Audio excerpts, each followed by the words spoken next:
Well, good evening, everyone. Sorry for the delay. We had some technical difficulties backstage. One of our speakers is having difficulty with his audio, and we needed to kind of come up with an alternative plan to get everything going. And we think we've got that sorted out, so we'll get started. Thank you for your patience. Give me a thumbs up if you're still awake and ready to go. All right.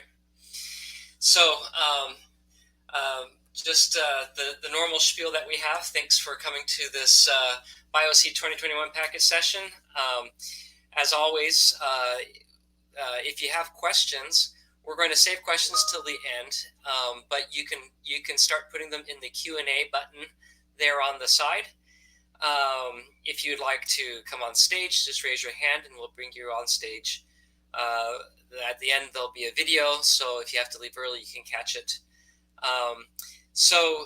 We have several people here that we're going to listen to. We originally were going to hear from, we have Sarah Church, Nicole Ortogero, and Leah Yang, all from NanoString. We were originally also going to hear from David Henderson, but Nicole will be taking into his slot. So they're going to be talking to us about the Bioconductor infrastructure package for NanoString assay data. So we'll turn the stage over to Sarah to kick us off. Thank you, Sean, for the introduction. I'm really excited to be presenting for you today. I'm a senior scientist on our translational science team here at NanoString. And I'm going to start off with a little introduction to our technologies, just so you can see sort of how they work and how that data can be used in these different packages. Is my screen showing?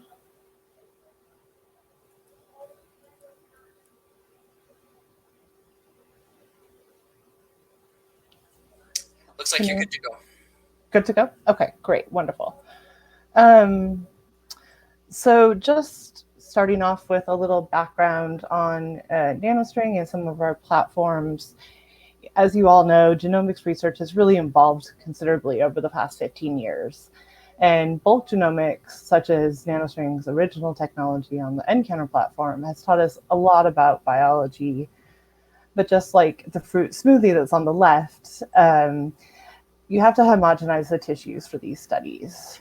So even so, bulk profiling can let us understand the state of tissue and inflammatory characteristics and help us to make treatment decisions. However, more in 2012, the next trend was really looking at single cell biology, now being able to characterize all those individual fruits that are in the fruit smoothie. And we can discern different cell types, phenotypes, and their functionalities. However, with single cell, it's still difficult to put that back together in the spatial architecture of the original tissue. So where NanoString's new technology and the GeoMx digital spatial profiling platform comes into play is really being able to look deeply at multiple analytes in space, really allowing the user to see the spatial landscape and quantify features across different regions of interest.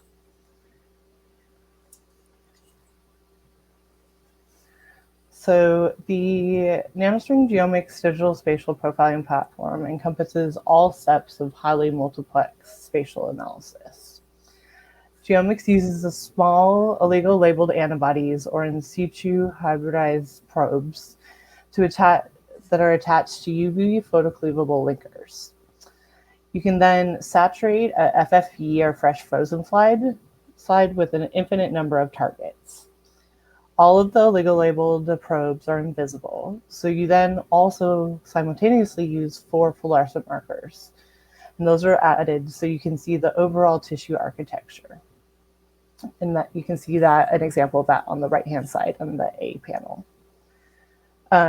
Once the instrument can then move towards regions of interest that are selected by a pathologist or automatically. The instrument then turns off the fluorescent color and shines a brief burst of UV light. It's only in the region of that region of interest that was previously selected. The UV light then releases all of the LIGO probes in that ROI, and the microscope sips them up and puts them into a microtiter plate. This process is repeated over and over again for each region of interest, and then those oligo probes can then be read out either by our nCounter molecular barcoding platform or next generation sequencing. So one other really unique aspect of the GeoMx instrument is that it contains adaptive optic digital micromirror chips that allow the microscope to shine UV light according to the fluorescent markers that are used for the region of interest selection. This really allows for a lot of flexibility that any region of interest could cover any geometry that's within the tissue architecture. On the left-hand side, we have the geomic type of regions of interest. These are usually picked by pathologists who write directly on the scans to select interesting geometric areas.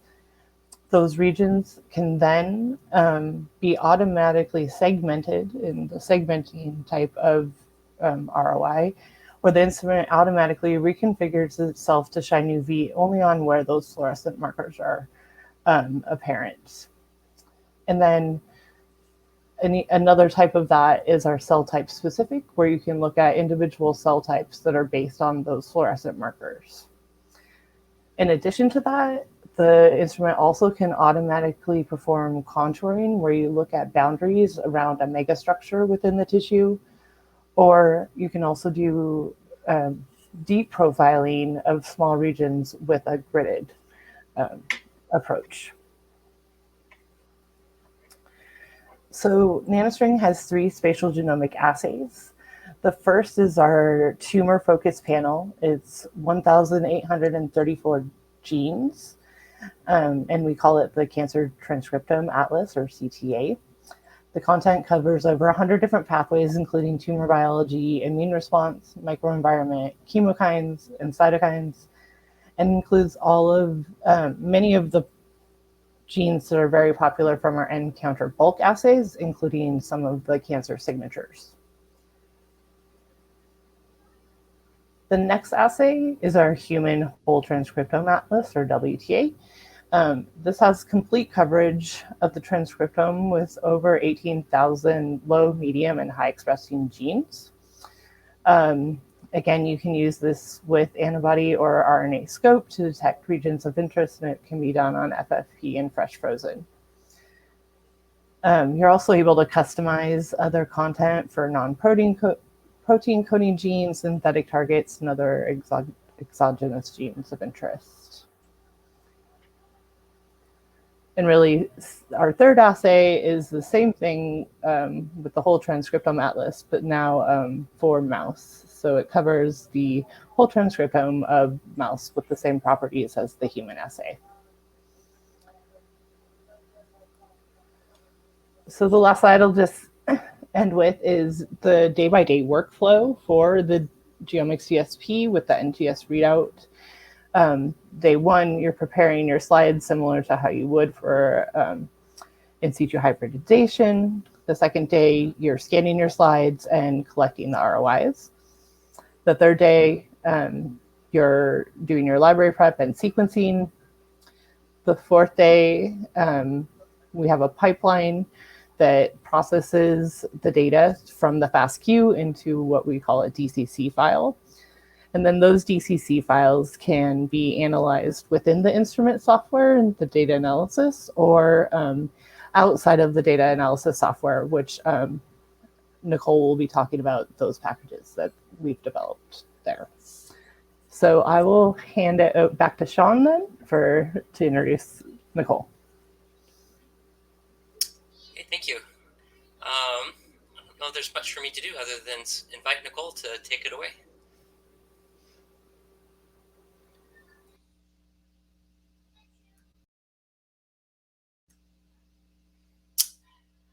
Nicole, you're good to go.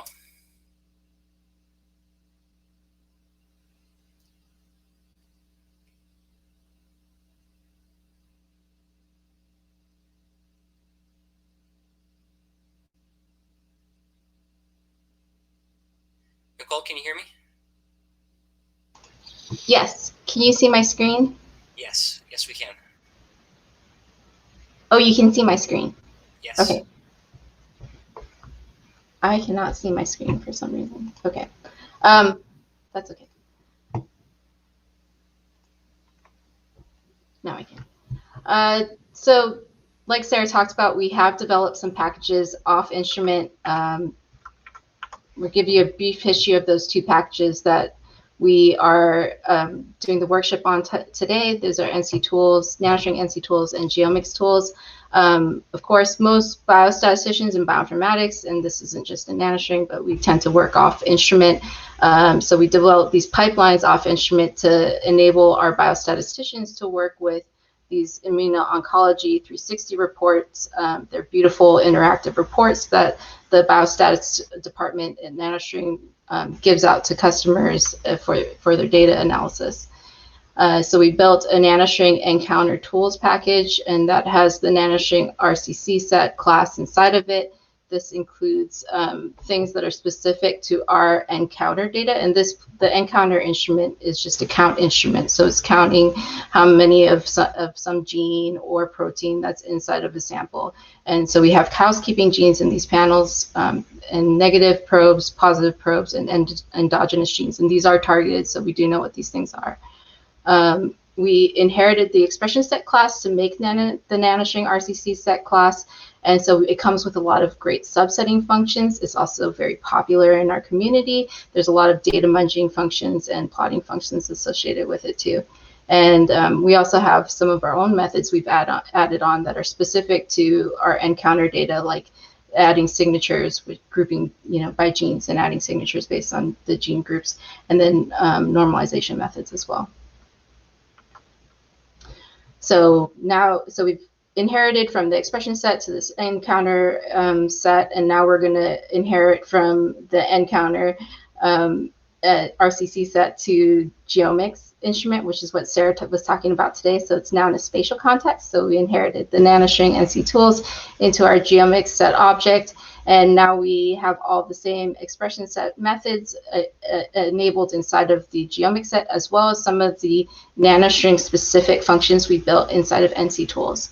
And we also built on top of that, because GeoMx data is spatial data, so there's some unique things that come with spatial data, and it is also a lot of times sequencing data. So the readout is totally different from the nCounter, which we do actually have GeoMx readout, or GeoMx nCounter readout as well, which we'll be enabling in the object in the future. But right now we're focusing on the NGS readout of our GeoMx assays.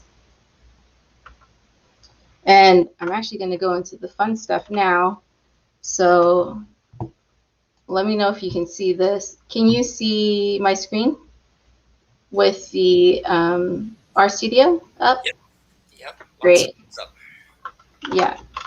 You can see, what can you see? Just the RStudio, or? We see your RStudio, but it looks like it's actually your entire desktop. Okay. So you can see a Word document as well? No, I don't see the Word document. Okay, yeah, I can see fine. your system tray and the tabs at the top of your browser. That's okay. We'll go with this.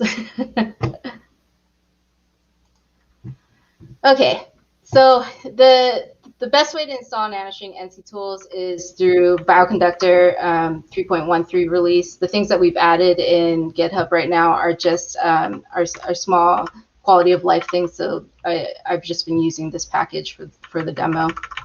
There's 3 types of files you'll need to read inside the NanoString RCC set class, and that's the RCC files. The RCC files contain the counts from the nCounter instrument. Then you'll have the RLF file, which is panel information, otherwise, your probe metadata. So what kind of gene did it come from? What chromosome location? Those kind of things will be inside of the RLF file.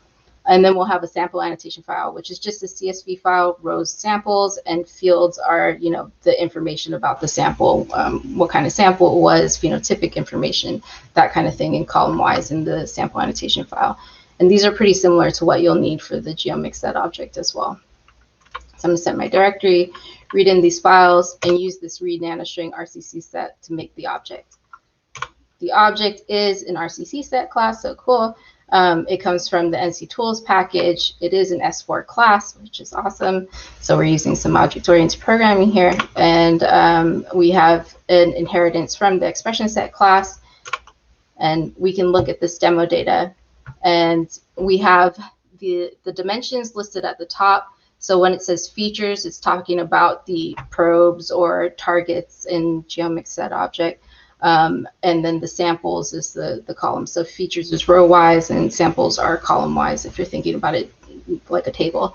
And then it'll also list all your expression matrices. So right now we just have the default expression matrix. And then you also have all these metadata slots as well. So you have protocol data, which is sample information that's maybe associated with the actual experiment. And then pheno data, which is, you know, phenotypic information. And we've selected the phenotypic columns from our sample annotation file to be put in the slot. And then we have feature data, which is that probe information from the RLF file put into, you know, an annotated data frame inside the slot. And then we also have regular experimental data. And I think people who used to do microarrays used to put like the Miami information in here, but you can put like instrument number, those types of things would go into your experiment data slot. Annotation are the panels that you're using for the NanoString experiment. And then we also have the signature. Again, you can create signatures and carry those signatures around with your entire object and do analyses with those signatures throughout your analysis. The expression set comes with a lot of accessors, so dimensions. You can look at your phenotypic data. You got your feature variable names. So these are the field names for the feature metadata. We can look at the feature metadata. We can look at the experiment data. And then you also can look at your expression matrix. So all of these metadata, your expression matrices, they're all held in this one nice package for you. And what's great about it is we can now do all these other methods like summarizing, applying, and subsetting on the object very easily. So I'm going to summarize my data. I chose margin 1, that's row-wise. We're looking at it feature-wise. So it's summarizing, giving me the range, the median, all those types of things, just for every single feature. And then I can do the same thing, say margin 2, sample-wise, so column-wise. And we can also do a group by here on the RCC set class. So I'm grouping by my treatment type, and I'm doing that same summary. We also added these munge functions, thanks to Patrick Aboyoun for writing a lot of this. So this munge function basically will add the expression, the count matrix, plus your metadata. So you can feed in these formulas to get your metadata attached to the expression data really easily. So that was a long format version.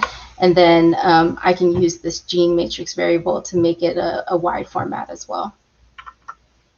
So I did talk about subsetting and easy subsetting, which is key to working with your metadata plus your expression data side by side. So let's look at the dimension of this object again. I'm going to subset with just normal bracket notation, and this is an expression set thing as well. Let's make sure the class that comes out of the subsetting is still a NanoString RCC set class. And then the dimensions of this object is 5 by 5, which is what I was expecting. I can also use the subset function that we've added to our class and select samples that have a certain treatment. So I'm going to do that. I look at my class. It's still the right class. The dimensions are different. And not only is the object dimensions different, but let's look at the expression matrix. The expression matrix now only has 6 samples. It only has 6 samples inside of the phenotypic data as well. Oh, and I went beyond myself. But basically, I'm saying that the metadata plus the expression matrices are all subsetted together. We have some custom subsetting functions based on the type of probes we have in our panel. So we do a lot of like background modeling. Lei will talk a bit about this, but we can just use this one function to pull all the negative probes out because we know what the naming convention is. So we pull out these negative probes, and so this negative set is an RCC set class. If we going off script, we look at it as the RCC set class, but it only contains negative probes. So I've subsetted just by the negative control set here. We have some amazing apply functions. So the ExpressionSet class comes with ESApply that does work with the RCC set class because we inherited it. But it also has some of these other apply functions that we've added because we like to pen different matrices to it. So first, let's look at what expression matrices we have in there. We have the default EXPRS matrix. Now I want to create a log transformed expression matrix. So I'm going to call that demo element or demo LM. And so I'm just going to log transform my default matrix. And I'm using this assay data apply. I'm going to do it column wise, and let's run the apply. Woohoo! Great. And now I can look at my expression matrices. I have this new expression matrix called demo LM here. And let's just look at it real quick. I know this is log transformed, or at least transformed, because if I looked at expression itself, it would be integers because they're counts, right?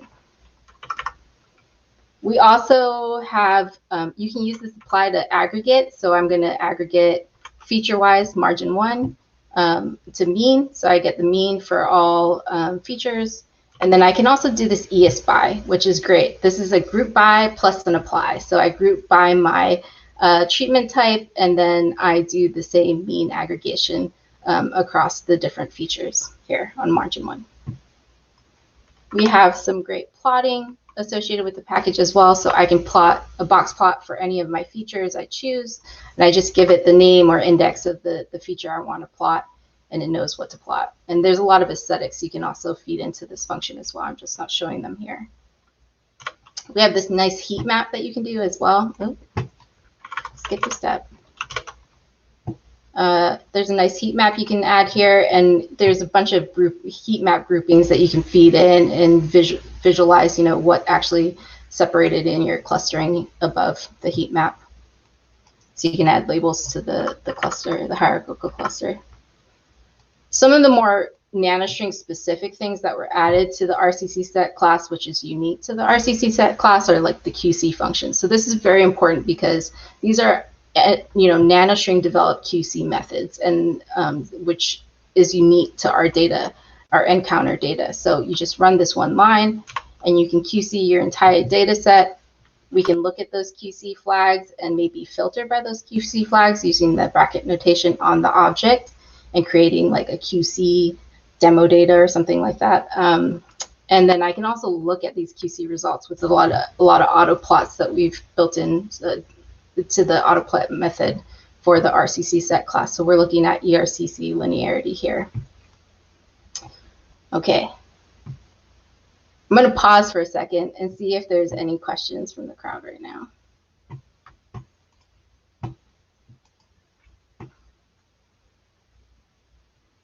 Can't tell. I don't see any questions yet in the chat. Okay. We'll have some time in this next demo because we're going to be looking at the GeoMx set spatial data, and so that some of the methods take a little longer because it's bigger data sets. I've already read in this data set. Like I said, there's 3 different data files that you'll need to build a GeoMx set object. Again, this is spatial data, so the annotations will be longer because you'll have things about the spatial annotations that have been added by the scientists. You have those PKC files, which is basically the equivalent of the RLF file. It's kind of a JSON format for the probe metadata. And then you also have the DCC files, which is the equivalent of the count files, the RCC files for the nCounter data set. It is a GeoMx set object, and it comes from the GeomxTools package. And we can look at it. It looks very similar. There's a new slot at the bottom called feature, and that's because our data first comes on probe level, and some panels have multiple probes per target, per gene, basically.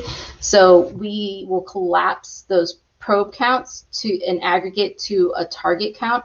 And when the object gets to that target count level, it'll have a different dimension. So you'll want to save it as a different object.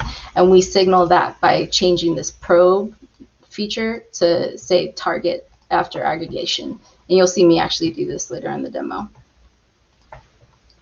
Okay, I'm going to skip this part, but basically it's saying that I can do all the same things that I did in the NanoString RCC set, all those subsetting, the ESBY methods, those are all available to you in the Geomics set object. I'm going to impute 0s to 1 because that's what our software does right now with the instrument. And then I'm going to run this QC, and this QC is the segment QC, so it's the sample QC. If you want to think about it from the ExpressionSet viewpoint, it's the AOI or area of interest QC that occurs. You're looking at like sequencing QC, background QC, number of nuclei counted, those types of things. So you're looking at the spatial information plus the sequencing quality. And again, this is unique to our data set. So these are really great to have methods in your back pocket, right? So I'm going to look at these results. I can summarize my QC results.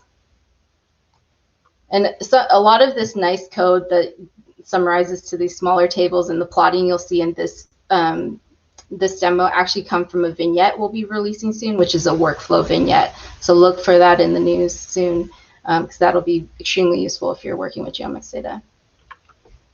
So now I'm actually going to plot some of this QC, if I can see it. Here. So here's a way to look at your QC results. Everything on the right side of this line, I said, 75% aligned is a good, we're going to accept that as my cutoff for good sequencing. And then anything below that will be probably failed. So I'm going to probably remove these and subset them out. So you can both flag them and look at the table and then also plot some of these. And again, these plots come from that vignette that we'll be releasing soon. I'm going to set the QC flags on the probe level now. So I did the sample level. Now I'm going to do the probe level. This takes a bit longer because you're going to aggregate your counts if you have more than one count per target, and you're going to compare probes to that aggregation. So there's a lot of those types of calculations happening in this step. I think it takes about 45 seconds. But in the meantime, I will put a poll out. And this is a shout out to Christina here. If everyone can answer truthfully.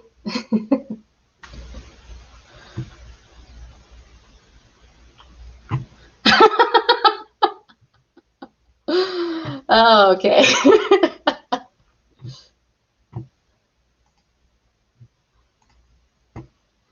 Let's see, it's still running. I will publish another poll. Oh, Christina, it's beating out. Oh, we still love you, Christina. Okay, and then this is more associated with our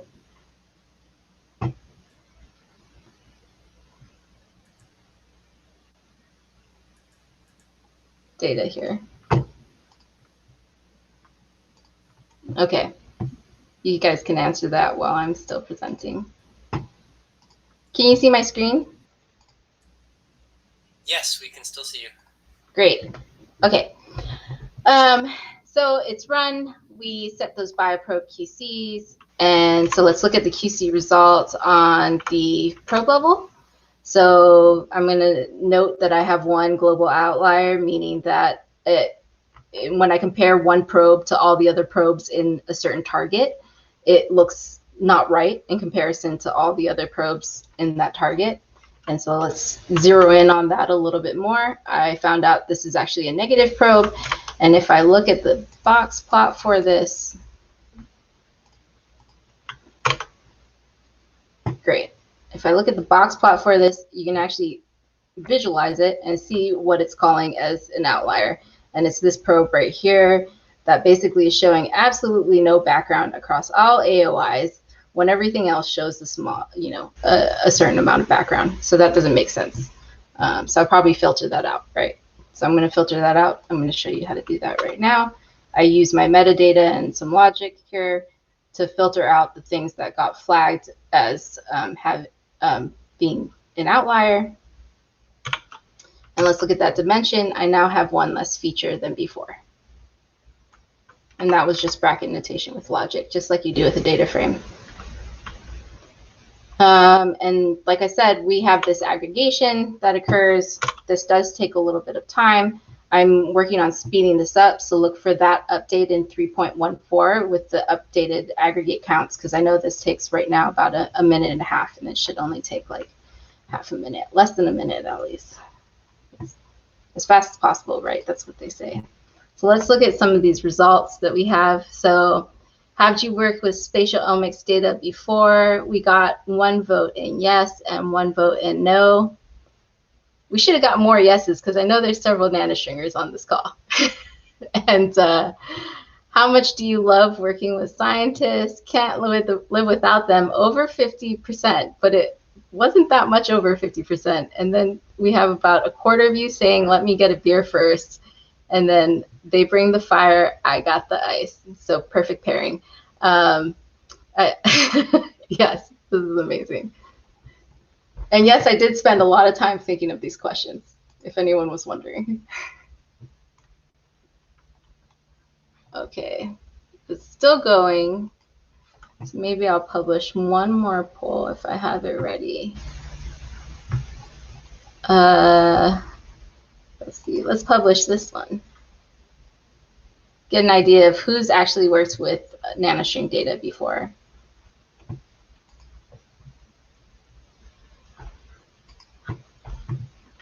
And if you have any questions, feel free to put them in the chat right now.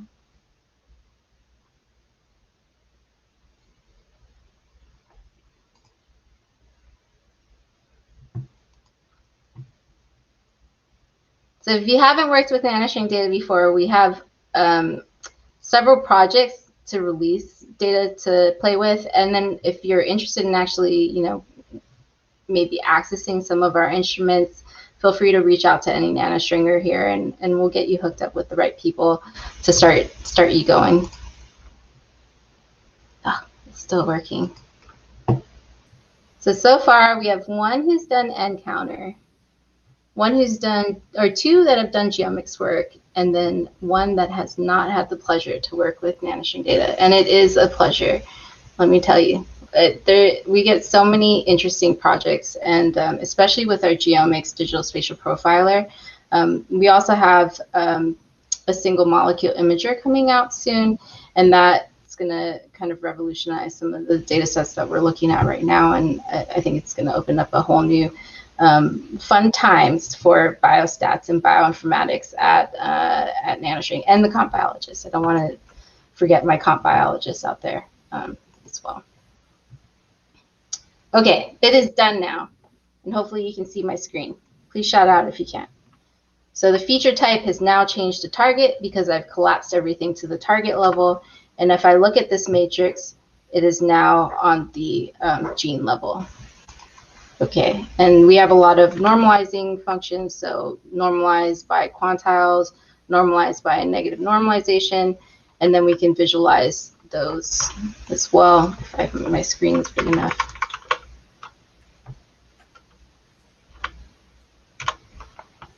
Right, we can look at these and they look great. And then in that vignette, you'll also see some of these other things that you'll want to do, which is dimension reduction. And here's a nice UMAP plot that is in that vignette as well. We also have an LMM, but I might not finish this out because I might pass this on to Leigh right now. But we have an LMM method. This is the default method we use for our GeoMx analysis. So this is linear mixed model, and this will come standard with 3.14 and beyond as well. So I'm going to pass it off to Leigh in the interest of time. Thank you, Nicole.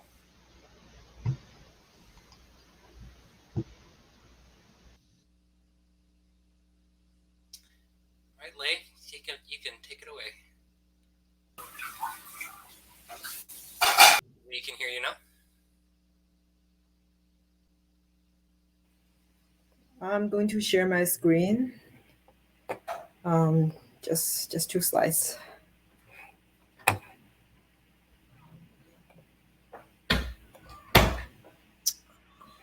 we can see your screen. Can you see my slides? Yes. So thank you for Nicole, her introduction on the infrastructure packages. And the package I'm going to talk about is called Geodev, and it's not an infrastructure. Instead, it's a master package. So what is Geodev? It contains the functions for common analysis tasks, involving data generating models. So instead of in the conventional workflow, we QC the data, we normalize data, and we do some analysis on the normalized data. Instead, Geodev sought to analyze the data as raw data, and it models the data as count data, so that all the quantities of interest, like normalization or the DE, are done by are estimated as parameters in the model. So that's a philosophy of Geodev. And there are 2 count generation distribution in use in Geodev. One is Poisson distribution, and one is negative binomial distribution. And they were used on different scenarios. And this package uses empiric base, like other popular DE packages. And specifically in this package, you leverage the high abundance features, the information of high abundance features to help the inference on the low abundance features. And this, so what's going on in the development of Geodev is that we are developing the interface with the GeomxTools, so that in the future, once you load the data in by the GeomxTools, you can easily call the methods of Geodev and to just apply all these methods developed in Geodev.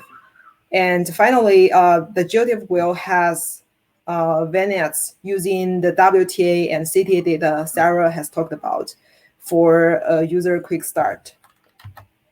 So what exactly are the functions in Geodev? So there are 6 main tasks I list here. So first is that in GeoMx DSP data, we the background is ever existing, so you need to understand it. And the best way to understand it is to quantify it and to estimate the parameters in an optimal way. And so that is called Poisson background model. Essentially, we assume background is Poisson distributed, and we estimate the parameters to explain the background the best. And the second task is that we want to do QC for different targets. So there is a test called background score test that is used to do signal QC for different targets. And the third task is we also want to extract the signal size factor. And so this task is done by negative binomial threshold model. And the fourth task is we want to also perform QC for samples or RIs in different slides.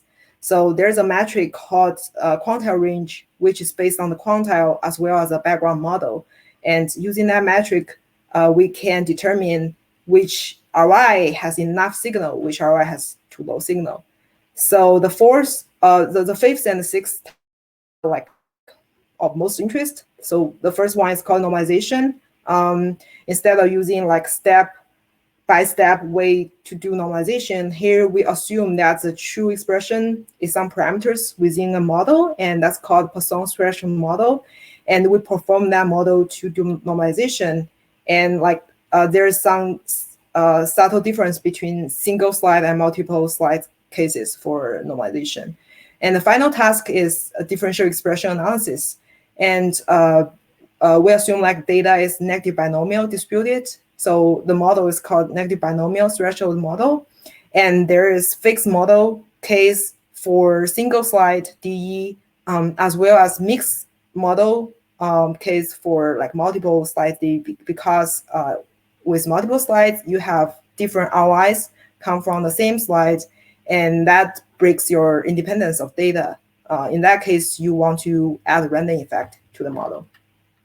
So basically, today is just a teaser, and this package is still very much in development, and we're going to release that in the future.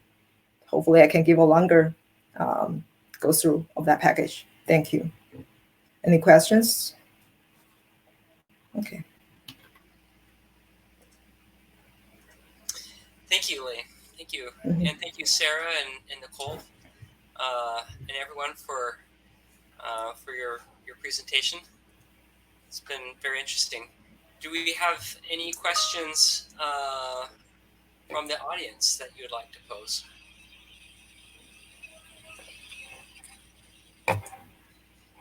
So, my question is there an early version of this that we can download from Git or on CRAN to start playing around and experimenting, and to start giving you some feedback on the utility of the objects?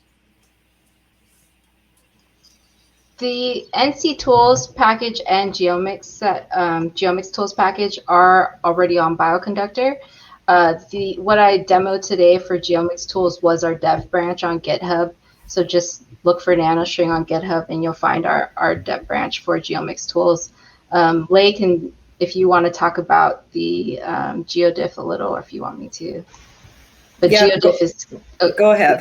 Okay, yeah, Geodev is coming out pretty soon. We're going to have hopefully we have a version in 3.14, and we're hoping to get a lot of feedback on that package so we can develop the workflow vignette a little bit more and add some of your input to the guideline as well. Great. We have a question in the Q&A. I'll show it up, bring it up.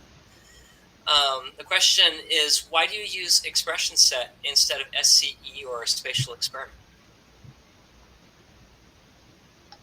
So the tool was initially built. I'm a little sad Dave's not on the line right now, but the tool was built initially for the nCounter object. So we weren't using spatial data before. In fact, we weren't really thinking about spatial yet when we built the initial version of the package. And the person who initially wrote it, Patrick Aboyoun, is expert R coder. Amazing R coder, and very, very familiar with the ExpressionSet class. So he built that nCTools package, the first version of it, and we just inherited it because it had a lot of the things that we already knew we needed for our GeoMx object as well. But we are looking to actually connect the two by, adding some kind of coercion. You can munge the data and we'll hopefully make you a spatial object, a SCE object for you from the GeoMxSet object. So you can go through your QC and everything, and then maybe you want to do some visualizations that are already associated with the SCE. So that is something that's coming down the line. Great. Okay, our next question from Lei Huang. Will Geodev Functions be an nCounter tool as well?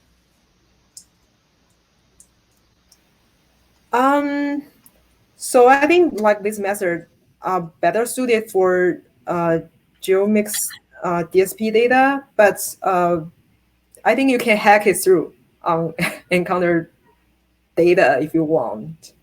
But like our priority right now is to incorporate is to integrate it with GeoMxSet instead of nCSet. So maybe like apply it to nCounter data won't be so intuitive as to GeoMx data.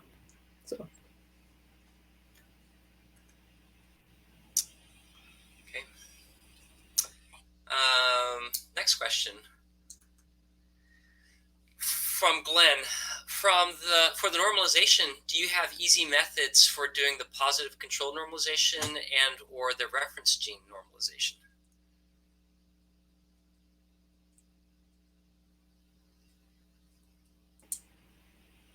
So for GeoMx DSP data, the conventional method is to use quantile normalization. So it's neither positive control or negative control for now. But like you can try out the normalization in Geodev very soon, and it do have some advantage over the conventional method.